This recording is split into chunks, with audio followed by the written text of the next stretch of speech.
siempre que la Asociación Parkinson Madrid realiza este tipo de actividades formativas con la intención de que las personas con Parkinson y sus familiares conozcan sobre todos los aspectos de la enfermedad y gracias a ello puedan manejarse mejor con la en el día a día, ser más autónomos y bueno, tomar las decisiones que tengan que tomar en su día a día. Con esto es importante, claro, asociarse, que no lo he dicho antes, así que aprovecho que todas las personas como las que están aquí que se asocien porque así apoyan a la asociación en esta misión de dar la difusión y la formación sobre la enfermedad de Parkinson. En esta ocasión vamos a contar en esta conferencia con la doctora Isabel Lastres Becker. Ella es doctora en Ciencias Químicas por la Complutense, además especializada en bioquímica. Bueno, es una experta investigadora en Parkinson, ahora mismo es profesora titular en la Facultad de Medicina de la Autónoma, de la Universidad Autónoma de Madrid y además ha recibido premios de la UNESCO de Mujer en la Ciencia. Vamos, tenemos un privilegio hoy. Sé que va a hacer mucho esfuerzo porque ella es una investigadora de laboratorio y las palabras que utilizan son muy complejas para nosotros, pero como buena maestra, buena profesora que es, va a hacer todos los esfuerzos y además las personas que estáis aquí o si no a través del chat, pues podéis preguntar si algo no entendéis o si queréis reforzar en algún aspecto, ¿de acuerdo? Las personas que están en casa, en principio tenéis la cámara que no os dejamos hablar, ni oír, ni hablar, ni ser vistos, para que no, porque podemos ser un número bastante importante y si tenéis algo que decirnos a través del chat, nos avisáis y sobre todo pues las preguntas que queráis hacerla al final las podemos ir recogiendo a lo largo de toda la conferencia. Cuando se os ocurra alguna pregunta la vais escribiendo y al final del todo haremos la moderación, ¿de acuerdo? Sin más os dejo con la doctora agradeciéndole muchísimo su presencia aquí hoy. Voy a poner a...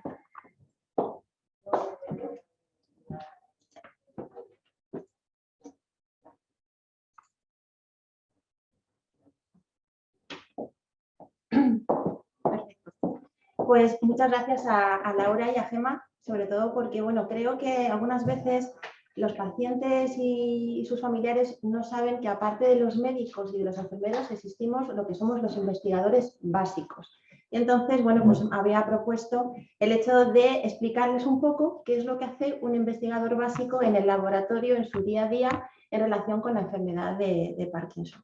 Cuando nosotros hablamos de laboratorio básico, no significa que seamos cortitos, básicos, sino que realmente no somos clínicos. Es decir, que nosotros en el día a día no tenemos literalmente contacto con los pacientes y nuestros laboratorios tienen este aspecto, literalmente, como muestra en la pantalla. Este es mi laboratorio, donde se parece más a un laboratorio, si ustedes han visto la serie del CSI, tan comunes en la televisión, pues literalmente estos son nuestros laboratorios con nuestros aparatos que utilizamos en el día a día con lo que se llama biología molecular. Habrán oído hablar de la cocina molecular, que está tan de moda. Bueno, pues nosotros lo que hacemos es la biomedicina molecular.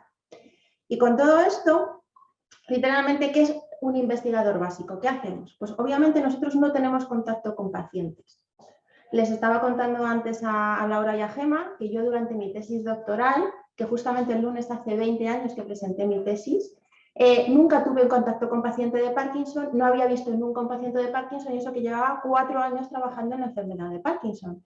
Y les pedí a mis directores que por favor contactaran con un neurólogo, en este caso fue Justo García de Llévenes por aquellos entonces, y pues me pusieron una bata, me pusieron en una clínica y empezaron a venir los pacientes. Fue mi primer contacto con los pacientes. Si no, yo en el día a día no tengo absolutamente ningún contacto con los pacientes.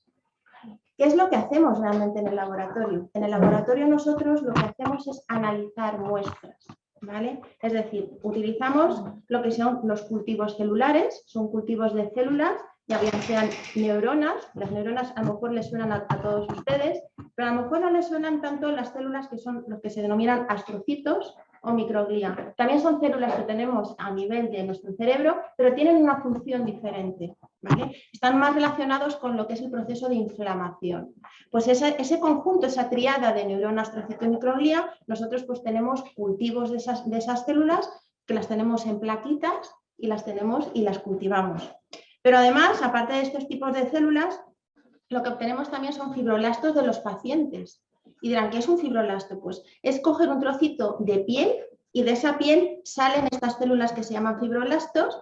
Y aunque parezca mentira y ustedes digan, ¿qué se parece una neurona con un fibroblasto? Pues cada vez estamos viendo más que estos fibroblastos en muchos aspectos recapitulan, es decir, tienen las mismas características patológicas que puede llegar a tener una neurona. De tal forma que de una forma menos invasiva podemos tener células de un paciente y analizar qué es lo que le pasa a esa célula. Y luego también obtenemos células madre, que estas tan famosas que últimamente hasta en las cremas de cara te dicen que tienen células madre.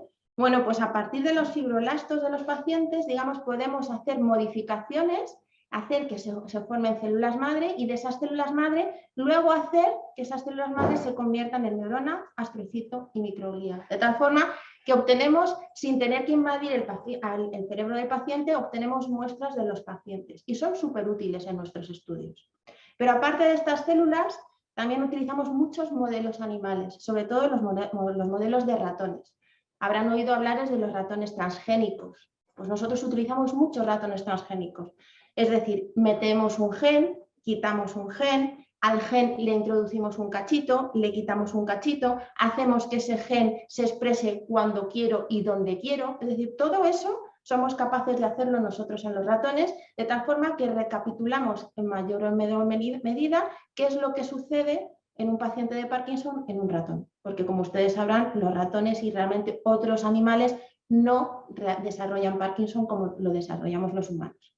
Y luego, algo que también es de suma importancia en nuestros laboratorios es la obtención de muestras post-mortem de los pacientes. Es decir, nosotros tenemos mucho contacto con los bancos de cerebros, aquí en la Fundación 100, ellos obtienen los bancos, las muestras de los pacientes y son tanto importantes las muestras de los pacientes de Parkinson como lo que yo denomino los controles, es decir, pacientes que no tienen Parkinson, porque es lo que nos va a permitir ver la diferencia de lo que tiene un paciente de Parkinson del que no lo tiene, ¿vale? Entonces, con todas esas muestras, ¿qué es lo que hacemos nosotros? Buscar biomarcadores. ¿Qué es un biomarcador? Es un marcador que me permite identificar qué es lo que tiene alterado un paciente de Parkinson y si lo tiene, cuanto más antes lo tenga alterado, mejor, mejor dentro del contexto, claro, porque me permitirá identificar que esa persona va a desarrollar la enfermedad y me va a permitir además seguir el transcurso de esa enfermedad. Si yo desarrollo una terapia con ese marcador, podré ver si esa terapia es efectiva y va reduciéndose la alteración de ese marcador. Y además, también lo que hacemos nosotros en los laboratorios básicos es probar la efectividad de terapias. Es decir, los nuevos fármacos, esos que espero que en algún momento dado lleguen a los pacientes, a ustedes, somos los primeros que los probamos. Los probamos primeros en células, en los ratones, para luego pasar a lo que se llaman las fases clínicas, para ver qué tal funciona realmente luego en el paciente. Eso es un poco lo que nosotros en el día a día hacemos dentro de la investigación básica. Y cuando hablamos de la investigación básica, una de las cosas más importantes es entender a día de hoy qué es lo que sabemos de la enfermedad de Parkinson. Y no sé qué tal va a funcionar lo del vídeo, porque el vídeo habla en inglés, pero yo realmente quería silenciar el vídeo, entonces no sé si lo van a escuchar. Entonces, con este vídeo me gustaría un poco de recalcar ciertos aspectos importantes de la patología. En esta enfermedad de Parkinson, la alfa-sinucleína, esta proteína, juega un papel esencial. Imagínense que la primera vez que fue descrito la enfermedad de Parkinson fue 3000 años antes de nuestra era, tanto por los romanos como por los griegos, mientras que luego en 1817 fue James Parkinson quien describió la patología por primera vez, pero no se llamaba Parkinson. Fue en 1867 quien este señor describió y la llamó Parkinson. Un siglo después, en 1919, Frederick Lewis literalmente descubrió que había unos agregados de proteínas y los llamaron los cuerpos de Lewy. Y en 1917, un par de años después, lo que se observó es que en los pacientes de Parkinson se producía esa pérdida de las neuronas de la sustancia negra. Con todos esos hallazgos, bastantes años después, en 1997, es decir, ya no hace tanto tiempo, se descubrió que esos cuerpos de Lewy tenían la proteína alfa-sinucleína. Es decir, que los avances de esta patología no son muy grandes. Sabemos que es una patología súper compleja, donde existen multitud de factores que juegan un papel relevante, Pero esta proteína alfa-sinucleína juega un papel esencial. Esta proteína a día de hoy sabemos que se expresa en la neurona, y en la neurona sabemos que esta proteína pues, puede obtener diferentes formas, como están viendo en el vídeo. Estas diferentes formas hacen que a día de hoy todavía no sepamos exactamente cuál es la función exacta de la proteína, pero sabemos que puede, digamos, que unirse a otras proteínas, a su misma proteína y formando estas cadenas, y estas cadenas, digámoslo así, en algún momento dado, pues pueden llegar a ser, digamos, eliminadas de la célula, digamos, por diferentes sistemas. Por ejemplo, este es un sistema de proteasoma en el que se degrada la proteína y existen otros sistemas de degradación. De tal forma que tenemos un balance normal de los niveles de la alfa-sinucleína. El problema viene que esta alfa-sinucleína, digamos, tiene mucha tendencia a agregarse, ¿vale? Entonces, cuando esta proteína empieza a agregarse, por ejemplo, porque tenemos más de lo que debería de ser, empiezan a formarse estas fibrillas que ven en el vídeo, y esas fibrillas vuelven a agregarse todavía más y van formando unas cadenas cada vez más grandes, de tal forma que forman unos superagregados, y esos superagregados forman los cuerpos de Lewy. Y estos cuerpos de Lewy, a día de hoy todavía no sabemos si son la causa o el hecho de que la neurona que tiene cuerpo de Lewy es la que ha sido capaz de sobrevivir. Pero lo que sabemos es que existe una pérdida de estas neuronas, disminuyen los niveles de dopamina, que ya habrán oído hablar de ello, y esta pérdida de las neuronas dopaminérgicas lo que hace es que directamente empiezan ya los síntomas motores de la patología. A día de hoy la alfa-sinucleína, esta proteína, digamos, está, siendo el foco de atención en muchas terapias. Y en nuestro laboratorio también nos estamos enfocando muchos en ellos. Una de las cosas que a mí siempre me han fascinado de la enfermedad de Parkinson es que claramente, bueno, pues siempre se ha dicho que es la principal enfermedad neurodegenerativa con causas motoras. Pero a día de hoy cada vez sabemos más que la enfermedad no empieza con síntomas motores, sino que empieza con síntomas no motores, es decir, con cierta depresión, ansiedad, existe también deterioro cognitivo, la pérdida del olfato, se está viendo que también es algo que sucede antes de los síntomas motores, la sudoración, los síntomas gastrointestinales. Cada vez está jugando más un papel importante el pensar que la enfermedad de Parkinson empieza en el intestino y del intestino migra al cerebro, ¿vale? Cada vez hay más evidencias de ello. ¿Esto qué conlleva? Pues que cuando nosotros tenemos el cuadro, digamos, de la sintomatología de la enfermedad, cuando una persona empieza a tener síntomas motores y va al médico, porque ya tiene esta rigidez, estos temblores, literalmente la enfermedad puede llegar a estar de forma silente desde hace más de 20 años. ¿Qué pasa? Que cuando ya vamos al médico con estos síntomas motores, pues tenemos una pérdida aproximadamente del 70% de las neuronas dopaminérgicas de la sustancia negra. El hecho de que tengamos esta pérdida de generación de la sustancia negra hace que esta vía de las neuronas que van desde la sustancia negra hasta otros cuerpos otras áreas en el cerebro, hace que tengamos esa disminución de dopamina y las características motoras. Ustedes mejor que yo sabrán que la mayoría de los casos de la enfermedad de Parkinson son esporádicos. Existe solamente un porcentaje pequeño que es familiar. Pero todos y cada uno de ellos tienen ciertas características a nivel molecular que son idénticas entre sí. Una de ellas son la acumulación de la alfa-sinucleína en estos cuerpos de Lewy que había comentado y la pérdida neuronal. Pero les comentaba al principio que aparte de las neuronas teníamos astrocitos y microglia en el cerebro.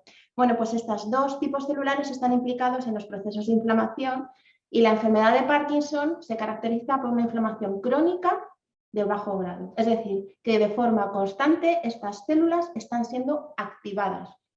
La activación temporal en un espacio corto es buena. El problema es a largo plazo. Es decir, que de forma constante estén sobreactivadas estas células no es bueno y se potencia más la neurodegeneración.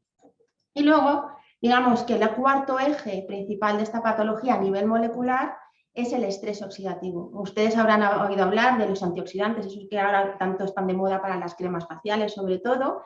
Bueno, pues nuestro cuerpo, digamos, tiene un sistema antioxidante que con la edad disminuye y encima aumenta lo que es el estrés oxidativo. Y el estrés oxidativo también es uno de los pilares clave de bases molecular en esta enfermedad. Pues con todo ello en mente, literalmente tenemos que decir que la enfermedad de Parkinson es compleja, es extremadamente compleja. Por un lado, tenemos que la genética juega un papel importante. Tenemos genes que causan la enfermedad y la alfa-sinucleína, esta proteína tan importante, se han visto que mutaciones en esta proteína directamente causan la enfermedad de Parkinson. Pero no solamente mutaciones, porque la mutación nos puede sonar. También existe que si tenemos 2 veces el gen o 3 veces el gen, tenemos más cantidad de alfa-sinucleína y eso también conlleva la patología, ¿vale? Y luego tenemos otros genes, otros muchos, que son genes de riesgo. ¿Y qué es un gen de riesgo? Significa, si yo tengo ese gen, ¿voy a desarrollar la patología? Pues puede que sí o puede que no. Y ahí viene que sea un gen de riesgo. ¿De qué depende de que la pueda desarrollar si tengo ese gen? Bueno, pues de otras causas, como por ejemplo los factores ambientales, a los que estamos expuestos en el día a día. Tenemos el estrés oxidativo, al que estamos expuestos todos los días, contaminantes, se ha descrito que existen varios pesticidas que inducen la enfermedad de Parkinson, por lo tanto sabemos que existen pesticidas que pueden generar. Es más, no sé si saben el caso que pasó en los años 70 en San Francisco, de que de repente unos toxicómanos empezaron a desarrollar síntomas parkinsonianos y bueno, pues lo que se observó es que la heroína que estaban consumiendo esos toxicómanos estaba contaminada con un compuesto que se llama MPTP y ese MPTP literalmente induce el parkinsonismo.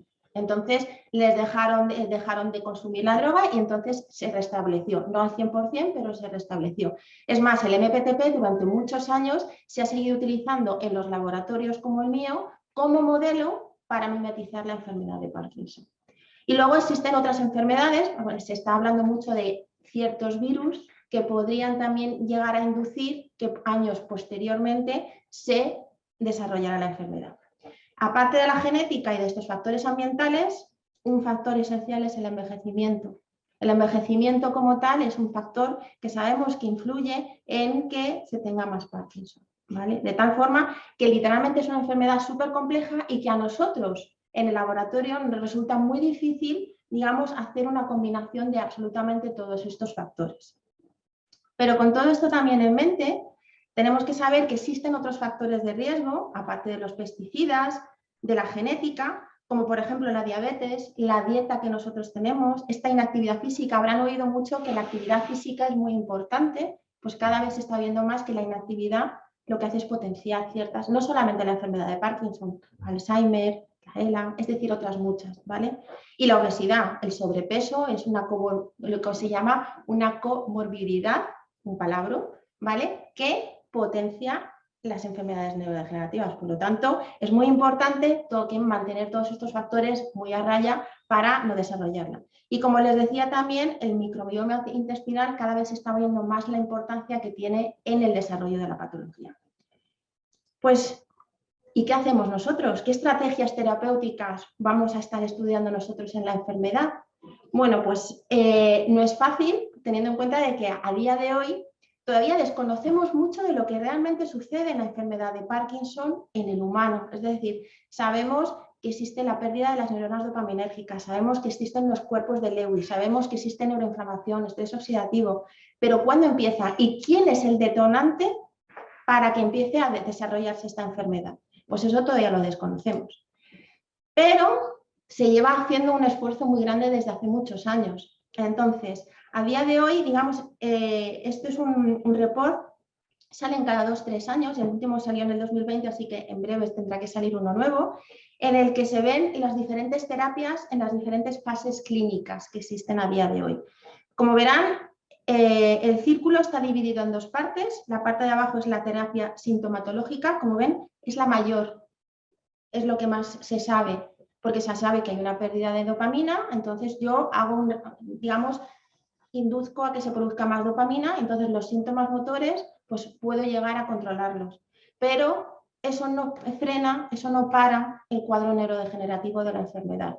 Entonces, lo que nosotros en el laboratorio estamos buscando es justamente la parte superior, es decir, terapias que modifiquen el curso de la enfermedad, terapias que frenen la degeneración para literalmente que las neuronas que todavía están vivas sigan vivas y por lo tanto intentar mejorar también todos los demás procesos. Como verán, no hay muchas. Es más, a día de hoy en fase 3 existen solamente 3 y no todas demasiado buenas. Es decir, seguimos luchando con ello. ¿Por qué? Primero, porque necesitamos frenar esta neurodegeneración y segundo, necesitamos realmente compuestos que son compuestos multidiana. Yo no puedo solamente parar la enfermedad de Parkinson si paro el estrés oxidativo, porque todas las demás cosas seguirán funcionando y seguirá produciéndose la neurodegeneración. Necesitaré un compuesto que sea capaz de frenar el estrés oxidativo, que frene la neuroinflamación, que frene que se me están perdiendo neuronas, ¿vale? Entonces, ¿qué es lo que literalmente estamos llevando a cabo? Bueno, pues a día de hoy es muy actual la modulación de los niveles de alfa-sinucleína. Y aunque la diapositiva está en inglés, se la resumo muy brevemente. La alfa-sinucleína como diana, primero sabemos que tener mucha alfa-sinucleína no es bueno. Por lo tanto, una de las cosas que podemos hacer es frenar su producción. Esas son unas de las terapias que se están llevando a cabo. O freno su producción o lo que hago es producir que se degrade, es decir, acelerar que se elimine esta alfa-sinucleína. Estas son, digamos, las dos vías principales. Luego, otra de las cosas que se hace es intentar evitar que se agreguen. Habíamos visto cómo se producían estas cadenas súper grandes y estos agregados. Pues si nosotros evitamos que se agregue, evitamos que sea tóxica. Y es justamente lo que nosotros tenemos que intentar evitar. Y luego también tenemos que intentar modular otra de las enzimas que se llama la glucocerebroxidasa. Esto es un palabro. Y yo reconozco que es un palabro, pero ¿por qué es importante? Bueno, porque existen personas que tienen mutaciones en este gen, que se llama GBA, y estas personas con mutaciones en GBA tienen lo que se denomina la enfermedad de Gaucher. No sé si han oído hablar de la enfermedad de Gaucher, pero aparte de tener su enfermedad, tienen síndrome parkinsoniano. ¿Y por qué tienen síndrome parkinsoniano? Porque cuando esta enzima no funciona, tienen más alfa-sinucleína, por lo tanto, muy parecido a lo que pasa en los pacientes de Parkinson. Por lo tanto, si somos capaces de modular la actividad de esta enzima, no solamente serviría para los pacientes de la enfermedad de Gaucher, sino también podría a lo mejor funcionar para los pacientes de la enfermedad de Parkinson, ¿vale? Y luego también tenemos otras dianas, como por ejemplo esta proteína, LARC2, que digamos que tiene una función que lo que hace es ponerle algo a otra proteína. Lo que hace es fosforilarla. Entonces, si evitamos que ponga ese algo a la otra proteína, evitaremos que tenga su función y por lo tanto también tendremos una mejora para los pacientes. Aparte de estas tres dianas, otra de las cosas que es interesante es el cannabis. Y dirán, ¿el cannabis? ¿La marihuana? Pues sí, yo cuando hice mi tesis doctoral, literalmente mi tesis doctoral estaba basada en el análisis del sistema de cannabinoide en el cerebro de los enfermos de Parkinson. ¿Por qué? Porque existen unos receptores para estas sustancias y nosotros tenemos también propias sustancias que se llaman endocannabinoides, es decir, que nosotros, digamos, tenemos nuestros propios cannabinoides en el cuerpo. Cuando la dopamina está disminuida, tenemos un aumento de los receptores para estas sustancias y eso está asociado con el enlentecimiento de los movimientos, ¿vale? Entonces, se sabe que los cannabinoides tienen muchas funciones terapéuticas, ¿vale? Y en este caso les he puesto una noticia que había salido en Estados Unidos donde se dicen pues, que el consumo de cannabis podría ser beneficioso. Bueno, la realidad es que hace nada literalmente salió un estudio clínico, digamos, y lo que se vio es que, digamos que fumarse un peta no ayuda. Literal, a lo mejor te estás muy feliz, pero literalmente no te va a ayudar. ¿Por qué? Porque dentro de lo que es un canuto, de fumarse un porro, existen muchas otras sustancias. Entonces, hay algunas de las sustancias que sí que pueden ser beneficiosas, como por ejemplo el cannabidiol, pero fumarse todo un canuto, pues va a ser que no. Entonces, digamos que hay que cogerlo en su justa medida. Otra de las cosas que nosotros hemos hecho en el laboratorio es la modulación de esta proteína NRF2. Y ahora dirán, ahora empieza esta con los palabras raros. Bueno, pues voy a intentar explicar quién es NRF2 para que me sigan. Bueno, ustedes todos conocen lo que son los genes, el DNA, ¿vale? Entonces, sabemos que el DNA, todos tenemos aquí nuestro DNA en las células, pero el DNA ¿para qué sirve? Para que se produzcan ciertas proteínas en un momento determinado. ¿Y quién dirige eso, que se produzca una proteína o no? Pues ¿quién lo dirige? Pues lo que son los factores de transcripción. Pues NRF2 es una proteína que hace que se expresen, digamos, estos genes en el momento necesario. ¿Por qué NRF2 está asociado con Parkinson? Y ahora voy a intentar convencerles de la importancia de este factor de transcripción. Primero, porque los niveles de NRF2 disminuyen según vamos envejeciendo y precisamente hemos visto que el envejecimiento es uno de los factores de riesgo de la neurodegeneración. Segundo, NRF2 modula los genes antioxidantes. Es decir, si hemos visto que el estrés oxidativo juega un papel esencial en Parkinson, si yo lo que hago es potenciar un antioxidante, estoy combatiendo ese estrés oxidativo. Y esto está asociado precisamente con lo que se llama la biotransformación, ¿vale? Y el punto que es clave porque este factor de transcripción es tan importante es porque se han encontrado lo que se llaman haplotipos, digamos, mutaciones benignas. Es decir, que si yo tengo esa mutación, soy menos sensible a desarrollar Parkinson. Pues con todo esto, nosotros en el laboratorio hemos estudiado, digamos, a NRF2 como una posible diana para Parkinson. Para intentar ver esto, NRF2 modula el estrés oxidativo, la proteostasis y la inflamación. Modula muchos más genes y aquí les he puesto, digamos, una figura que además es que me la acaban de pedir los referees para un manuscrito y he dicho, pues voy a utilizarla, pero digamos que modula más de 250 genes. Pero todos de ellos muy asociados, todos con estrés oxidativo, proteostasis y la inflamación. Y además, en relación con Parkinson existe también otra evidencia más. Todos sabemos que la dopamina juega un papel muy importante, pero la dopamina es un neurotransmisor que se oxida muy fácilmente y pasa a lo que se denomina dopamina quinona.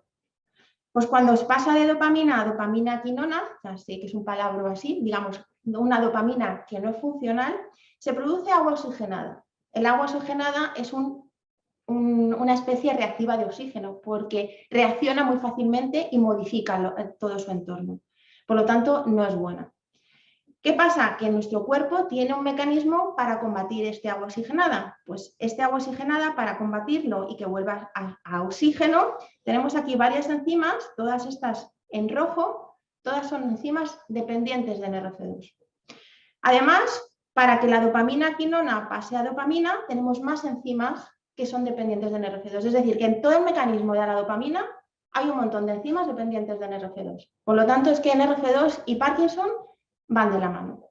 Bueno, pues nosotros literalmente queríamos demostrar esa asociación entre NRF2 y Parkinson.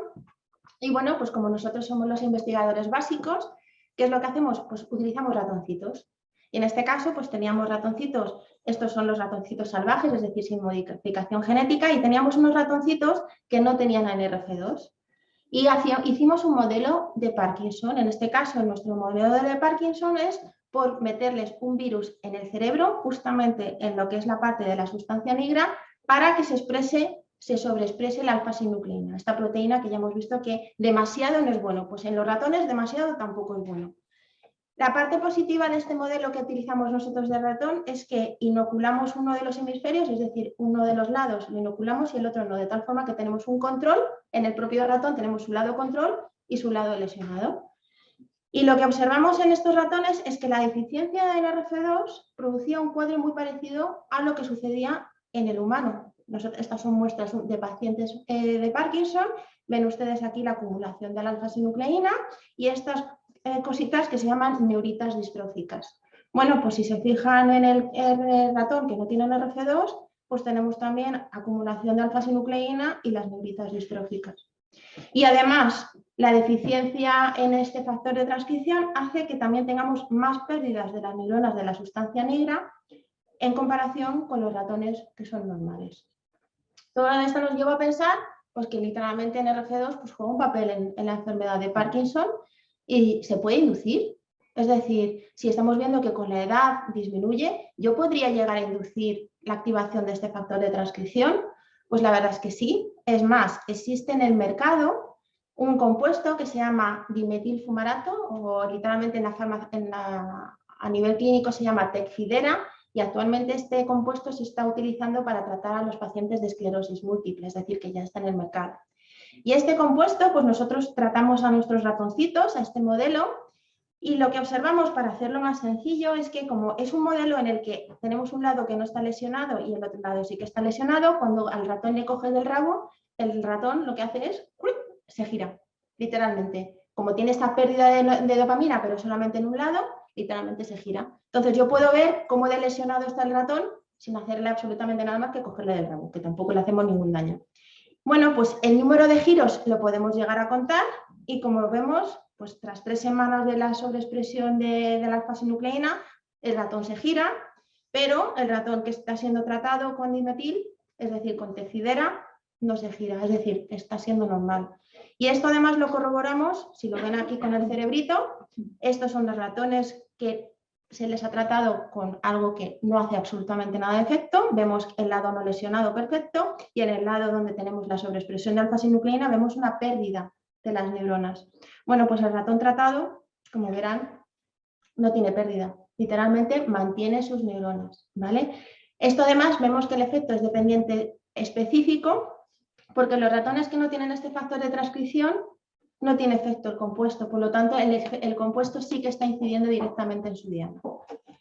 Pues esto literalmente es una de las cosas que nosotros hacemos. También utilizamos muestras de pacientes, es decir, estos son muestras de pacientes de Parkinson donde nosotros analizamos qué es lo que está sucediendo en el cerebro, ¿vale? Y ya literalmente una de las conclusiones que nosotros sacamos es que el tratamiento con Tecfidera, digamos que se podía hacer un reposicionamiento. Esto a día de hoy se utiliza mucho en farmacología, es decir, funciona para una enfermedad, lo puede utilizar también para otra enfermedad que tiene ciertas características que son comunes, ¿vale? Por lo tanto, es una de las posibilidades que habría a día de hoy. Y ya, pues para ir finalizando, me hizo gracia que me decía Laura, ¿no vas a decir mitocondria? Hombre, ¿cómo no voy a decir mitocondria cuando la mitocondria, este orgánulo de la célula, juega un papel esencial en Parkinson? La mitocondria, que vemos aquí que parece como una judía, literalmente dentro de la célula, es un orgánulo que juega un papel, bueno, tiene muchísimas funciones, pero la que más nos interesa a nosotros a día de hoy es que es la principal fuente de energía de la célula. Es decir, sin la mitocondria no tenemos energía. Es decir, yo no me podría estar moviendo como me estoy moviendo ahora.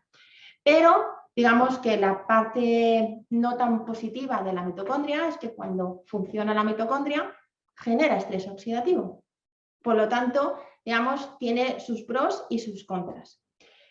Aquí hemos dicho, aquí verán en el título de la diapositiva que pongo mitofagia. Y dirán, ¿y esto de la mitofagia? Esto es otro palabra que viene de esta científica. Mitofagia es una combinación de 2 palabras. Por un lado, mitocondria, de ahí viene mito, y fagia viene de la palabra autofagia. Autofagia es un proceso que tiene la célula en el que se produce la eliminación de todo lo que la célula no quiere. Es decir, toda la basurilla de la célula que va produciendo en el proceso de autofagia se elimina. Es decir, son los basureros de la célula, ¿vale? Pues si combinamos mitocondria con autofagia, tenemos mitofagia, es decir, es un proceso en el que eliminamos toda la mitocondria que no está funcionando correctamente, que está alterada. Entonces, en un proceso normal, ¿vale? Tenemos que la mitocondria, cuando deja de funcionar, se elimina por este proceso de mitofagia. El problema que tenemos en Parkinson es que esta mitocondria dañada no está siendo eliminada y por lo tanto la seguimos manteniendo en la célula. Y eso al final acaba dañando a otros mecanismos de la célula. Entonces, nosotros en el laboratorio literalmente estamos analizando este proceso y ¿qué es lo que estamos viendo? Pues que la neurona y los astrocitos, estos que les comentaba antes, tienen procesos de mitofagia, pero diferentes. Es decir, en la neurona, ven aquí que tienen muchos puntitos rojos, esto significa que son mitocondrias que están siendo eliminadas. La neurona que sobreexpresa alfa-sinucleína elimina menos mitocondria, es decir, se queda con más mitocondria alterada. Mientras que los astrocitos, al contrario, ¿vale? De tal forma que a día de hoy siempre estábamos tratando a todas las células del cerebro por igual y a lo mejor nos estamos confundiendo y tenemos que ser un poquito más especializados en tratar a la neurona de una forma y tratar a las otras células de otra. No es fácil porque obviamente cuando tú das un compuesto o lo haces muy selectivo, si no es complicado. Pero es una de las cosas a las que nosotros estamos tendiendo un poco en el laboratorio. Y ya para finalizar, este es el último proyecto que nosotros estamos llevando a cabo en el laboratorio, nos lo acaban de financiar y literalmente somos 2 investigadoras que lo estamos llevando a cabo. Una de ellas, la otra investigadora es la doctora Ana Martínez, que está en el Centro de Investigaciones Biológicas.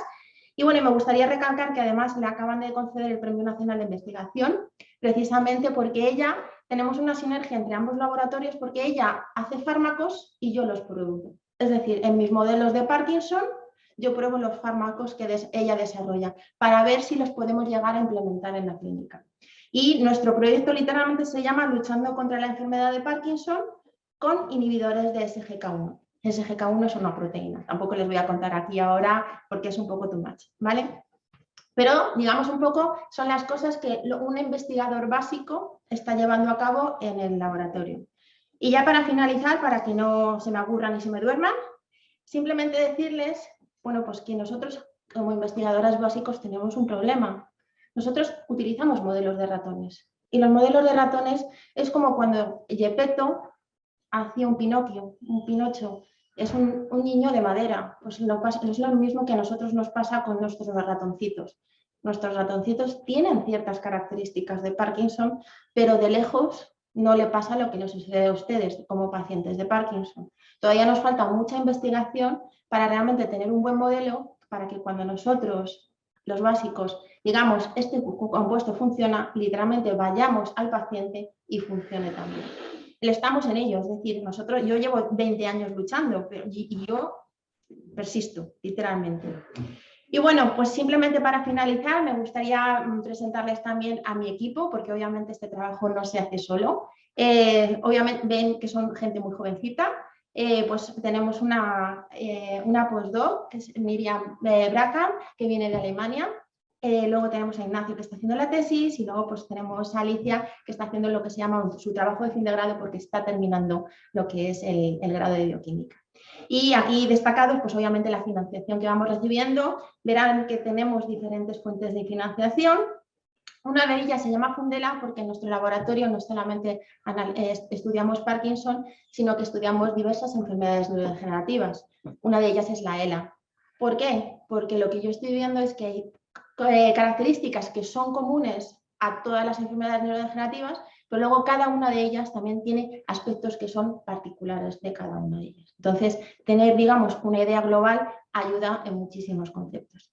Y bueno, pues cualquier duda, pregunta que tengan, pues encantada de responderlas. Gracias.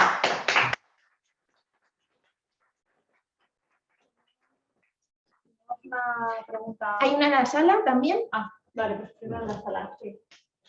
Caballero, cuando quiera. Si no he entendido mal, se produce un exceso oxidativo. Estrés oxidativo. Estrés Sí. oxidativo. Sí. Entonces mi pregunta es, si se toma algún componente antioxidante, por ejemplo como el selenio, que creo que es un componente antioxidante, ¿eso ayudaría? Pues la verdad es que se han hecho muchos estudios porque como el estrés oxidativo es una de las primeras causas que se vio en Parkinson, se ha hecho vitamina C, que es mejor que el selenio. La vitamina C es un antioxidante nato, por así decirlo, y no se ha visto, no se ha reportado. ¿Por qué? Porque es mucho más complejo. No solamente, es por lo que yo decía que se necesitan compuestos multidiana. No solamente tratando el estrés oxidativo vamos a tener una mejora, necesitamos tratar el estrés oxidativo, tratar la inflamación, tratar todos los compuestos para potenciar, digamos, y poder prevenir. Pero yo siempre digo, a ver, tomarte una naranja no te va a venir tampoco mal. Gracias. Bueno, yo quería preguntar sobre la macroventa intestinal que está tan de moda y del tema de flora intestinal. En general, yo con algunos nutricionistas que he hablado, pues unos te indican que tome lactófilos, otros tomas ácidos, otros te indican que tome levadura, otros dicen que no, que las levaduras es mal, porque las levaduras pueden hacer una sobrecrecimiento bacteriano, etc. Entonces mi pregunta es, ya centro y concretamente, ¿vosotros recomendáis algún tipo de flora intestinal y cuál? Yo no recomiendo nada, porque además no soy médico, literalmente. Lo que se está viendo es que está implicado. Ahora bien, qué puede ser bueno o qué puede ser malo, todavía queda mucho camino por delante para averiguarlo. Pero que está implicado, sí. Es más, acaba de salir un estudio en el que se ha detectado esta alfa-sinucleína, en las heces. Es decir, como les decía, que empieza directamente en el intestino y que luego esos agregados van migrando al cerebro, y digamos que de forma de biomarcador precoz podría ser analizar las heces y ver si hay alfa-sinucleína. Entonces, luego, que eso luego tenga una repercusión con la microbiota, segurísimo, pero todavía no se sabe exactamente cuál. Por lo tanto, yo no le recomendaría porque no lo sé, literalmente. Justo una pregunta online era esa, que si se ha hablado tanto de probiota, que si se había investigado el trasplante de heces de una persona sana. No lo sé, eso lo desconozco. Lo que sí que sé es que en las heces de personas, digamos, en ese estadio prodrómico, ya se está viendo alfa-sinucleína en las heces de los que luego posteriormente desarrollan la enfermedad. ¿Qué se sabe de esa intervención quirúrgica? Creo que se llama IFU. Sí, existen varias. Existe lo que se llama la estimulación cerebral profunda y luego está también el HIFU. El HIFU solamente modula las alteraciones motoras, pero no frena la neurodegeneración. No sé si saben, si conocían un poco esto. Digamos, para sobre todo los pacientes que tienen muchísimas alteraciones ya motoras y que no responden bien a la levodopa, es para los que está, digamos, recomendado este tipo de tratamientos, pero solamente va a modular los síntomas motores. Todos los síntomas que no son motores, las alteraciones cognitivas y todo lo demás, eso no está siendo influenciado ni por el HIFU ni por la estimulación cerebral profunda. Eso sí, a nivel motor, yo lo que he visto es espectacular, literal. La única evidencia científica de IFU es solo para temblor, el resto está en investigación. El IFU solo hay evidencia científica de que funciona para personas con Parkinson que tengan temblores, no para el resto de síntomas. El resto de síntomas está en fase de investigación. ¿Y qué efectos secundarios puede tener la intervención? Yo lo que conozco, que tampoco es que sea una experta en el tema, y por ejemplo, yo en el máster de bases moleculares de la neurodegeneración que doy una clase, nos viene una neuróloga que hace la intervención. Entonces, a ver, hay posibilidad de hemorragia. Claramente te están implantando un electrodo dentro del cerebro, entonces puede haber un cierto tipo de hemorragia. Luego también puede haber infecciones. Es decir, no se dan en muchísimos casos, pero existir existe. ¿Pero está hablando de la estimulación cognitiva del IFU? Es que me ha preguntado por ¿La estimulación está preguntando acá? ¿O del IFU? Estaba preguntando por el tratamiento de IFU. No, pero el de IFU es diferente. Ese es diferente. Yo el que conozco más es la estimulación. Me habían hablado que era por ultrasonido. Sí, es por ultrasonido, efectivamente. El IFU lo que pasa es que es una lesión permanente. Sí. Ya. Efectivamente. Y yo lo que sé es que, bueno, aquí en Madrid tenemos al doctor Obeso, que es uno de los mayores especialistas que existe a nivel mundial, pero está todavía, digamos, como ha dicho Gemma, todavía muy a nivel experimental. Ya. En ese Sí, pacientes además muy avanzados, ¿no? Eso lo desconozco. Hay en el experimental no, es pacientes que realmente crean que les puede funcionar y ha habido... Tienen que tener unas características determinadas. Yo cuando me he consultado siempre me han dicho, es para pacientes muy avanzados. Yo lo que sé es que tienen que tener unas características muy determinadas. No sé cuáles, pero son características muy concretas. De todas formas, caballero, creo que va a haber una conferencia. Sí, en el Día Mundial. Que es el día 23. El Día Mundial. Y en el Día Mundial también lo hablaremos. Sí, que van a hablar en abril. En abril. Pero... ¿Alguna pregunta más en la sala? Vale, pues online nos decían, una persona diagnosticada con Parkinson con 38 años. Decían, ¿hay alguna terapia para poder retrasarlo? ¿Estaría dispuesta a participar en estos programas? ¿Qué hacer? Yo creo que a lo mejor podemos hablar en este caso, ¿no?, de la donación de... Sí, como pacientes se pueden llegar a donar. Lo más fácil, siempre digo, es el trocito de tejido, digamos, de piel, es lo que pueden hacer. Para frenar a día de hoy todavía no existe. Ojalá. Lo que pasa es que si es una persona con 38 años es posible que exista algo genético por detrás, porque normalmente pues la edad de comienzo suele ser una media de 65 años de edad. Cuanto más temprano sea, digamos que subyace una causa genética y a lo mejor ahí sí que podría, digamos, hacerse un análisis genético. Nos preguntaban por el cannabis, qué tipo de cannabis era empleado, en qué fase de la enfermedad.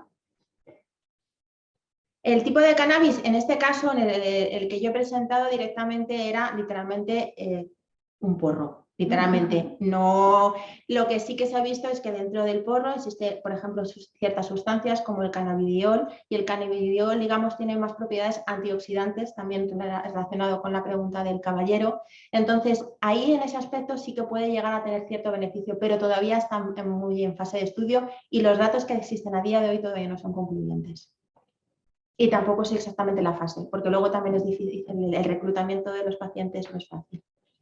Decían, si el cannabis puede ser tratamiento y no solo para esta enfermedad, ¿por qué hay tantas reticencias a ello por la medicina convencional? Bueno, yo es que soy pro cannabis. Precisamente hice mi tesis en el sistema cannabinoide, así que yo personalmente le veo muchos beneficios. Es más, se sacan además no solamente sustancias que vienen directamente de la planta, sino también son sustancias sintéticas que incluso pueden tener menos efectos psicoactivos. Yo creo que la principal reticencia viene porque hay muchos de los compuestos del cannabis que tienen el efecto psicoactivo. Entonces, claro, está muy bien que te trata la enfermedad, pero si tienes de repente un high ahí, pues tampoco es lo óptimo. Preguntaba, ¿cómo se llama el medicamento que se usa en esclerosis múltiples y que si podría ser útil en la enfermedad de Parkinson? El medicamento se llama Tecfidera, pero eso luego ya tienen que ver también los neurólogos su aplicabilidad. Eso es así. Yo siempre digo, yo soy investigadora básica, luego realmente quien tiene la palabra es el neurólogo quien les trate. Eso, vamos, sin dudarlo. Pues nada, aquí hablaban de que en el Hospital Reina Sofía de Córdoba sí que se había hecho con éxito alguna intervención, supongo que por otros amigos. Pero bueno, que eran espectaculares con solo una sesión. Sí, yo he visto vídeos porque literalmente tengo contacto con ellos y la gente que yo lo he visto, al menos el vídeo que han cogido, que tampoco sé luego a largo plazo cómo evoluciona todo, yo reconozco que los vídeos son espectaculares. Eso tanto del HIFU como también de la estimulación cerebral profunda. Luego ya, esto siempre digo, el neurólogo es el que tiene que evaluar si un paciente es apto o no es apto o el tipo de alteración que tiene. Pues no hay más preguntas. Muchas gracias. No. Un placer.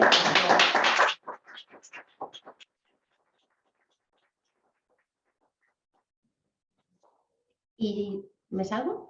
Bueno, no, espérate, que lo termine de grabar, que pare la grabación. O si quieres que sí, voy a despedir.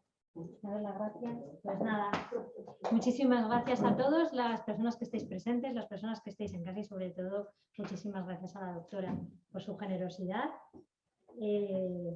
infinita, que es una maravilla contar con ella. Así que nada, otra colaboradora más sumada a la asociación. Pues muchas gracias a todos, muy buenas tardes. Bueno, depende a la hora que lo digáis.